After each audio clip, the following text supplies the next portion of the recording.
Chapter 2. About halfway between West Egg and New York, the motor road hastily joins the railroad and runs beside it for a quarter of a mile, so as to shrink away from a certain desolate area of land. This is a valley of ashes, a fantastic farm where ashes grow like wheat into ridges and hills and grotesque gardens, where ashes take the forms of houses and chimneys and rising smoke and, finally, with a transcendent effort, of ash-gray men who move dimly and already crumbling through the powdery air. Occasionally, a line of gray cars crawls along an invisible track, gives out a ghastly creak, and comes to rest, and immediately the ash-gray men swarm up with leaden spades and stir up an impenetrable cloud which screens their obscure operations from your sight. But above the grey land and the spasms of bleak dust which drift endlessly over it, you perceive, after a moment, the eyes of Dr. T. J. Eckelberg. The eyes of Dr. T. J. Eckelberg are blue and gigantic. Their retinas are 1 yard high. They look out of no face, but, instead, from a pair of enormous yellow spectacles which pass over a non-existent nose. Evidently some wild wag of an occultist set them there to fatten his practice in the boroughs of Queens, and then sank down himself into eternal blindness, or forgot them and moved away. Evidently some wild wag of an occultist set them there to fatten his practice in the boroughs of Queens, and then sank down himself into eternal blindness, or forgot them and moved away.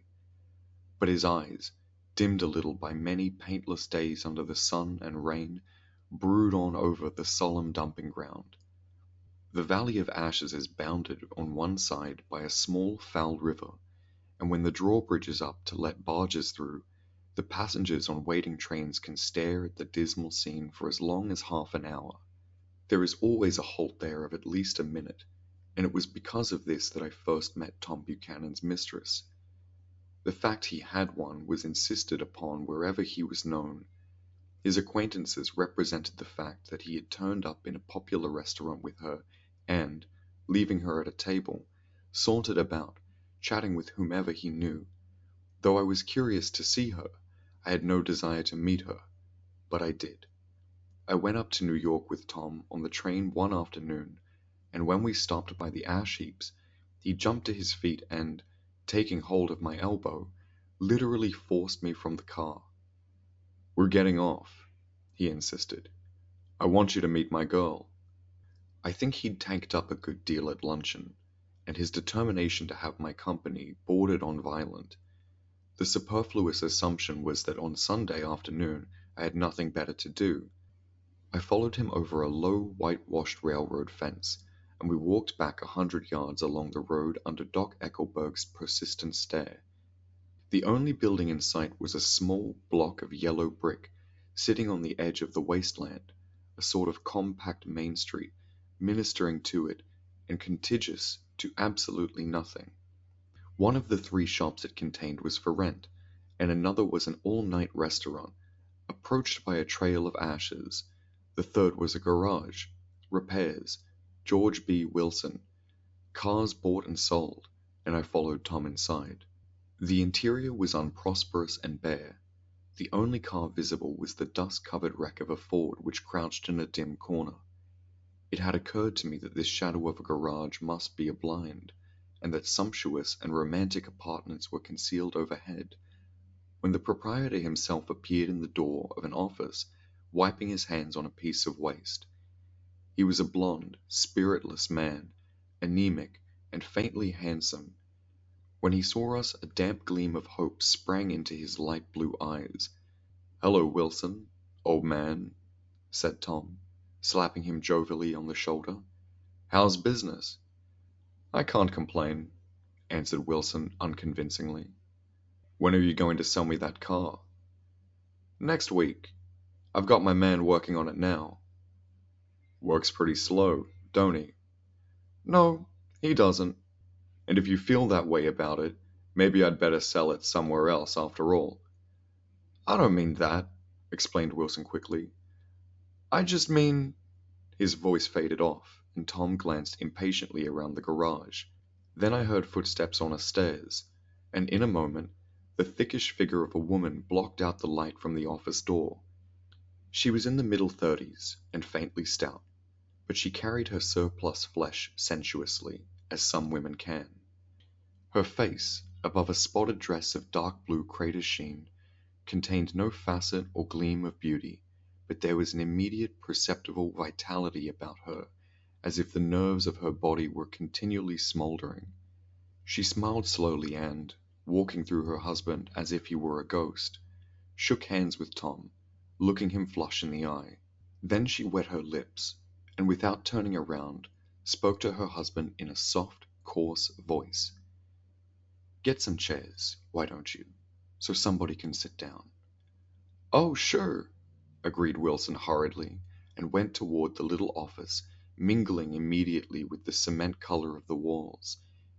A white ashen dust veiled his dark suit and his pale hair, as it veiled everything in the vicinity, except his wife, who moved closer to Tom. "I want to see you," said Tom intently. "Get on the next train." "All right." "I'll meet you at the newsstand on the lower level." She nodded and moved away from him just as George Wilson emerged with 2 chairs from his office door. We waited for her down the road and out of sight. It was a few days before the 4th of July, and a gray, scrawny Italian child was setting torpedoes in a row along the railroad track. "Terrible place, isn't it?" said Tom, exchanging a frown with Dr. Eckelberg. "Awful." "Doesn't her husband object?" "Wilson. He thinks she goes to see her sister in New York. He's so dumb he doesn't know he's alive." So Tom Buchanan and his girl and I went up together to New York, or not quite together, for Mrs. Wilson sat discreetly in another car. Tom deferred that much to the sensibilities of those East Eggers who might be on the train. She had changed her dress to a brown-figured muslin, which stretched tight over her rather wide hips as Tom helped her to the platform in New York. At the newsstand she bought a copy of Town Tattle and a moving picture magazine, and in the station drugstore some cold cream and a small flask of perfume. Upstairs, in the solemn echoing drive, she let 4 taxicabs drive away before she selected a new one, lavender-colored with gray upholstery, and in this we slid out from the mass of the station into the glowing sunshine. But immediately she turned sharply from the window and, leaning forward, tapped on the front glass. "I want to get one of those dogs," she said earnestly. "I want to get one for the apartment. They're nice to have." A dog. We backed up to a gray old man who bore an absurd resemblance to John D. Rockefeller. In a basket swung from his neck cowered a dozen very recent puppies of an indeterminate breed. "What kind are they?" asked Miss Wilson eagerly, as he came to the taxi window. "All kinds. What kind do you want, lady?" "I'd like to get one of those police dogs. I don't suppose you got that kind." The man peered doubtfully into the basket, plunging in his hand and drew one up, wriggling, by the back of the neck. "That's no police dog," said Tom. "No, it's not exactly a police dog," said the man with disappointment in his voice. "It's more of an Arendelle." He passed his hand over the brown wash rag of a back. "Look at that coat! Some coat! That's a dog that'll never bother you with catching cold." "I think it's cute," said Miss Wilson enthusiastically. "How much is it?" "That dog?" He looked at it admiringly. "That dog will cost you $10.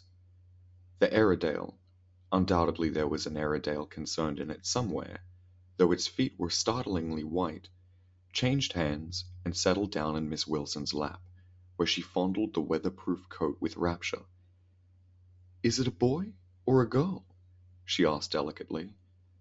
"That dog? That dog's a boy." "It's a bitch," said Tom decisively. "Here's your money. Go buy 10 more dogs with it."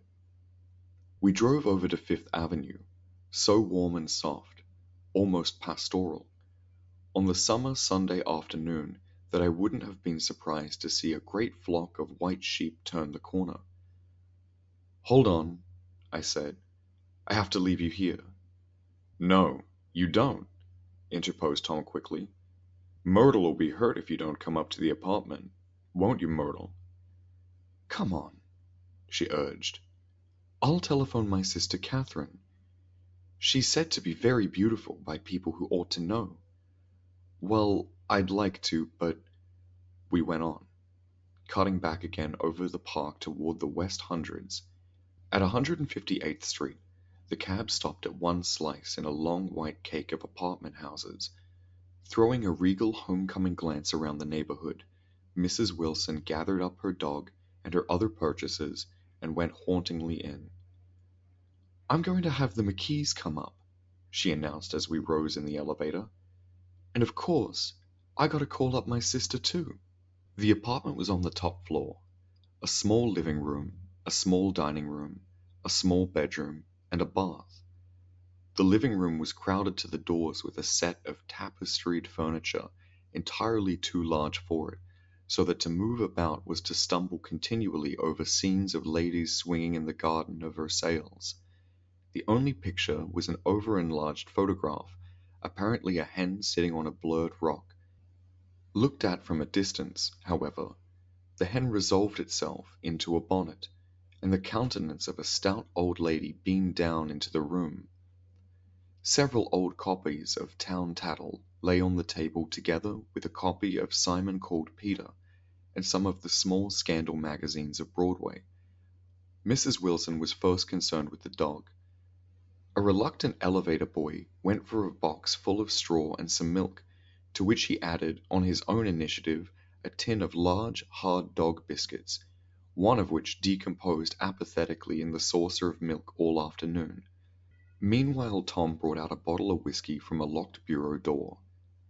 I have been drunk just twice in my life, and the second time was that afternoon, so everything that happened has a dim, hazy cast over it, although until after 8 o'clock the apartment was full of cheerful sun. Sitting on Tom's lap, Mrs. Wilson called up several people on the telephone. Then there were no cigarettes, and I went out to buy some at the drugstore on the corner. When I came back, they had disappeared, so I sat down discreetly in the living room and read a chapter of Simon Called Peter. Either it was terrible stuff, or the whiskey distorted things, because it didn't make any sense to me. Just as Tom and Myrtle, after the first drink, Mrs. Wilson and I called each other by our first names, reappeared, company commenced to arrive at the apartment door. The sister, Catherine, was a slender, worldly girl of about 30, with a solid, sticky bob of red hair and a complexion powdery milky white. Her eyebrows had been plucked and then drawn on again at a more rakish angle, but the efforts of nature towards the restoration of the old alignment gave a blurred air to her face. When she moved about there was an incessant clicking as innumerable pottery bracelets jingled up and down upon her arms. She came in with such a proprietary haste and looked around so possessively at the furniture that I wondered if she lived there.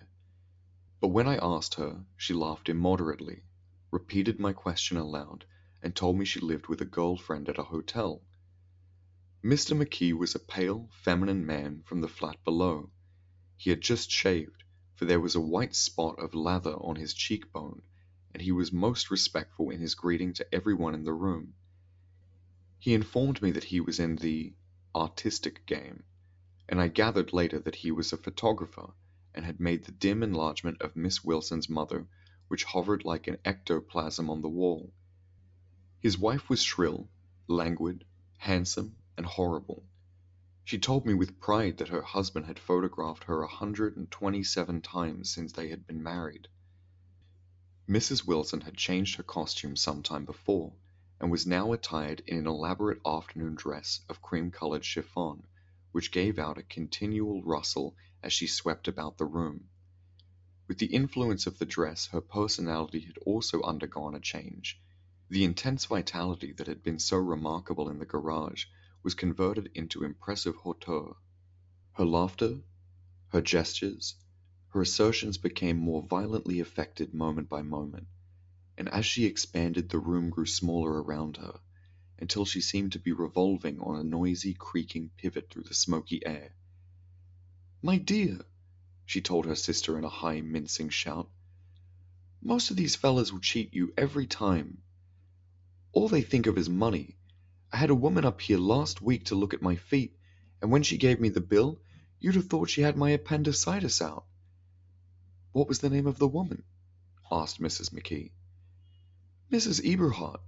She goes around looking at people's feet in their own homes." "I like your dress," remarked Mrs. McKee. "I think it's adorable." Mrs. Wilson rejected the compliment by raising her eyebrows in disdain. "It's just a crazy old thing," she said. "I just slip it on sometimes when I don't care what I look like." "But it looks wonderful on you, if you know what I mean," pursued Mrs. McKee. "If Chester could only get you in that pose, I think he could make something of it." We all looked in silence at Mrs. Wilson, who removed a strand of hair from over her eyes and looked back at us with a brilliant smile. Mr. McKee regarded her intently with his head on one side, and then moved his hand back and forth slowly in front of his face. "I should change the light," he said after a moment. "I'd like to bring out the modeling of the features, and I'd try to get hold of all the back hair." "I wouldn't think of changing the light," cried Mrs. McKee. "I think it's—" Her husband said, "Shh!" and we all looked at the subject again, whereupon Tom Buchanan yawned audibly and got to his feet. "You McKees have something to drink," he said. "Get some more ice and mineral water, Myrtle, before everybody goes to sleep." "I told that boy about the ice." Myrtle raised her eyebrows in despair at the shiftlessness of the lower orders. "These people! You have to keep after them all the time." She looked at me and laughed pointlessly. Then she flounced over to the dog, kissed it with ecstasy, and swept into the kitchen, implying that a dozen chefs awaited her orders there. "I've done some nice things out of Long Island," asserted Mr. McKee. Tom looked at him blankly. "Two of them we have framed downstairs." "Two what?" demanded Tom. "Two studies. One of them I call Montic Point the Gulls, and the other I call Montic Point the Sea." The sister Catherine sat down beside me on the couch. "Do you live down on Long Island too?" she inquired. "I live at West Egg." "Really? I was down there at a party about a month ago, at a man named Gatsby's. Do you know him?" "I live next door to him." "Well, they say he's a nephew or a cousin of Kaiser Wilhelm's. That's where all his money comes from." "Really?" She nodded. "I'm scared of him. I'd hate to have him get anything on me." This absorbing information about my neighbor was interrupted by Mrs. McKee's pointing suddenly at Catherine. "Chester, I think you could do something with her," she broke out, but Mr. McKee only nodded in a bored way and turned his attention to Tom. "I'd like to do more work on Long Island, if I could get the entry. All I ask is that they should give me a start." "Ask Myrtle," said Tom, breaking into a short shout of laughter as Mrs. Wilson entered with a tray. "She'll give you a letter of introduction, won't you, Myrtle?" "Do what?" she asked, startled. "You'll give McKee a letter of introduction to your husband, so he can do some studies of him." His lips moved silently for a moment as he invented, "George B. Wilson at the gasoline pump," or something like that. Catherine leaned close to me and whispered in my ear, "Neither of them can stand the person they're married to." "Can't they?" "Can't stand them." She looked at Myrtle, and then at Tom. "What I say, why go on living with them if they can't stand them? If I was them, I'd get a divorce and get married to each other right away." "Doesn't she like Wilson either?" The answer to this was unexpected. It came from Myrtle, who had overheard the question, and it was violent and obscene. "You see?" cried Catherine triumphantly. She lowered her voice again. "It's really his wife that's keeping them apart. She's a Catholic, and they don't believe in divorce." Daisy was not a Catholic, and I was a little shocked at the elaborateness of the lie. "When they do get married," continued Catherine, "they're going west to live for a while until it blows over. It'd be more discreet to go to Europe." "Oh, do you like Europe?" she exclaimed surprisingly. "I just got back from Monte Carlo." "Really?" "Just last year. I went over there with another girl." "Stay long?" "No, we just went to Monte Carlo and back. We went by way of Marseilles. We had over $1,200 when we started, but we got gypped out of all of it in 2 days in the private rooms. We had an awful time getting back, I can tell you. God, how I hated that town." The late afternoon sky bloomed in the window for a moment like the blue honey of the Mediterranean. Then the shrill voice of Mrs. McKee called me back into the room. "I almost married a little kike who'd been after me for years. I knew he was below me. Everybody kept saying to me, 'Lucille, that man's way below you,' but if I hadn't met Chester, he'd have got me for sure." "Yes, but listen," said Myrtle Wilson, nodding her head up and down. "At least you didn't marry him." "I know I didn't." "Well, I married him," said Myrtle ambiguously. "And that's the difference between your case and mine." "Why did you, Myrtle?" demanded Catherine. "Nobody forced you to." Myrtle considered. "I married him because I thought he was a gentleman," she said finally. "I thought he knew something about breeding, but he wasn't fit to lick my shoe." "You were crazy about him for a while," said Catherine. "Crazy about him?" cried Myrtle incredulously. "Who said I was crazy about him? I never was any more crazy about him than I was about that man there." She pointed suddenly at me, and everyone looked at me accusingly. I tried to show by my expression that I had played no part in her past. "The only crazy I was when I married him. I knew right away I had made a mistake. He borrowed somebody's best suit to get married in, and never even told me about it, and the man came after it one day when he was out." She looked around to see who was listening. "Oh, is this your suit?" I said. "This is the first I ever heard about it. But I gave it to him, and I lay down and cried to beat the band all afternoon." "She really ought to get away from him," resumed Catherine to me. "They've been living over that garage for 11 years, and Tom's the first sweetie she ever had." The bottle of whiskey, a second one, was now in constant demand by all present, excepting Catherine, who felt just as good on nothing at all. Tom rang for the janitor and sent him for some celebrated sandwiches, which were a complete supper in themselves. I wanted to get out and walk eastward toward the park through the soft twilight, but each time I tried to go, I became entangled in some wild, strident argument which pulled me back, as if with ropes, into my chair. Yet high over the city, our line of yellow windows must have contributed their share of human secrecy to the casual watcher in the darkening streets, and I was him too, looking up and wondering. Yet high over the city, our line of yellow windows must have contributed their share of human secrecy to the casual watcher in the darkening streets, and I was him too, looking up and wondering. I was within and without, simultaneously enchanted and repelled by the inexhaustible variety of life. Myrtle pulled her chair close to mine, and suddenly her warm breath poured over me the story of her first meeting with Tom. "It was on the two little seats facing each other that are always the last ones left on the train. I was going up to New York to see my sister and spend the night. He had on a dress suit and patent leather shoes, and I couldn't keep my eyes off of him, but every time he looked at me I had to pretend to be looking at the advertisement over his head. When we came into the station he was next to me, and his white shirt front pressed against my arm, and so I told him I'd have to call policemen, but he knew I lied. I was so excited that when I got into a taxi with him, I didn't hardly know I wasn't getting into a subway train.